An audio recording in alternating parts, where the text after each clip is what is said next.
उस्मानाबाद लोकसभेच्या आखाड्यात आता वंचितचा देखील पहिलवान उतरलेला आहे। जर आपण पाहिलं तर बार्शी येथील माजी पोलीस अधिकारी भाऊसाहेब आंदळकर यांना वंचितने या लोकसभेसाठी उतरवलेलं आहे। माझ्यासोबत स्वतः आंदळकर साहेब आहेत। मला सांगा कुठले मुद्दे घेऊन आपण ही निवडणूक लढवत आहे? मूळ तर मुद्दा अन्याय, अत्याचार आणि दबाव तंत्राचा आहे। हे पारंपरिक मतदारसंघ शिवसेनेचा होता, हा पारंपरिक मतदार धनुष्यबाणाचा होता। असं असताना या ठिकाणी मुख्यमंत्री यांच्यावरती काय दबाव असेल त्या दबावापोटी या ठिकाणी हा मतदारसंघ राष्ट्रवादीला सोडला गेला।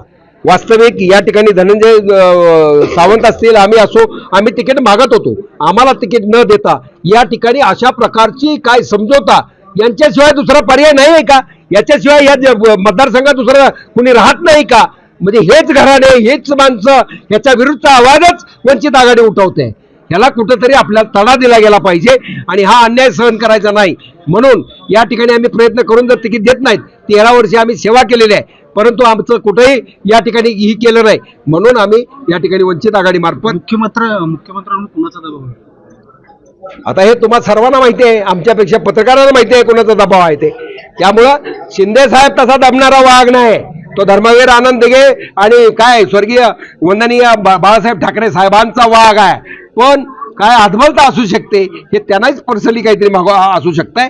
त्यांनी एवढं मोठं पाऊल उचलून तुम्हाला सत्तेवर खुर्चीवर बसवलं आणि त्याच्या मुलात सुद्धा तिकीट जर कोणी त्यांना डिक्लेअर करायचा किंवा त्यांचे खासदार त्यांनी डिक्लेअर करावे असं सुद्धा नाही। ही अवस्था जर माझ्या मुख्यमंत्री त्यावेळेच्या असेल तर ही हतबलता आहे। विजयाची किती खात्री वाटते?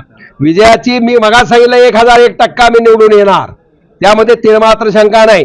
जे चाललेलं होतं हे आहे ते आहे, मातबर आहेत, पारंपरिक आहे, अमका, हे तुम्ही आता बंद करा आणि तुम्ही ग्राउंड लेवलला जाऊन तुम्ही ग्राउंड लेवलच्या मतदाराला जाऊन विचारा। आज मी तिकडं काय म्हणतात नवीन नाही, अख्खा महाराष्ट्र भाऊसाहेब आंदळकरला ओळखतो। किती अन्याय करायचा, सीबीआय बीबीआय सगळा प्रयत्न झाला, डावखरे मॅटर तुम्हाला माहिती आहे, हे सगळं झालं तरी सुद्धा न डगमगता आम्ही काम करतोय। गावागावापर्यंत लोकांना माहिती आहे भाऊसाहेब आंदळकर। माझे व्हिडिओ ऑडिओ फेसबुक लाईव्ह बघण्यामध्ये जनता तल्लीन असते। नांगराच्या मागं कोळवाच्या मागं सुद्धा माझं ऐकत बसतात। ही अवस्था या आंदळकरची आहे। मी सर्वसामान्य कार्यकर्ता आहे आणि या ठिकाणी मी विकास आघाडीचे जे उमेदवार आहेत आणि महायुतीचे उमेदवार आहेत, मोठ्या प्रमाणावर टीका टिप्पणी केली जाते, कसं बघता? त्यांनी एकमेकाची टीका टिप्पणी करण्यापेक्षा जनतेकरता तुम्ही काय करणार आहे हे सांगितलं पाहिजे। आम्ही काय करणार? एक स्टेपनी घेऊन देणार का? पंक्चर झाली तिथं टामी मिळत नाही म्हणणार? एक महिला फोन केल्यानंतर तिला जागा मिळून देणार? हे तर 10 कामं रोज करतो आम्ही। ह्याची टिमकी वाजवायचं काय? तुम्ही जनतेकरता काय करणार आहात हे तुम्ही सांगितलं पाहिजे।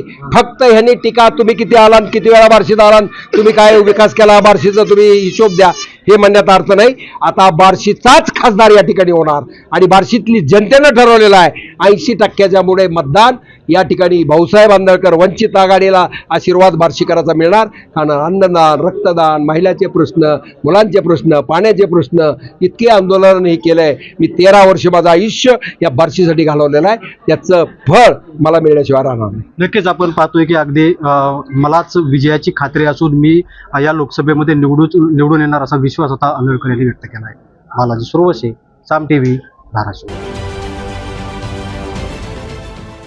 देश विदेशातील प्रत्येक घडामोडींचे लाईव्ह अपडेट मिळवण्यासाठी आता साम टीव्हीच्या सर्व सोशल मीडिया प्लॅटफॉर्मला लाईक, फॉलो आणि सबस्क्राईब करा। तसंच सर्व नोटिफिकेशनसाठी बेल आयकॉन प्रेस करायला विसरू नका।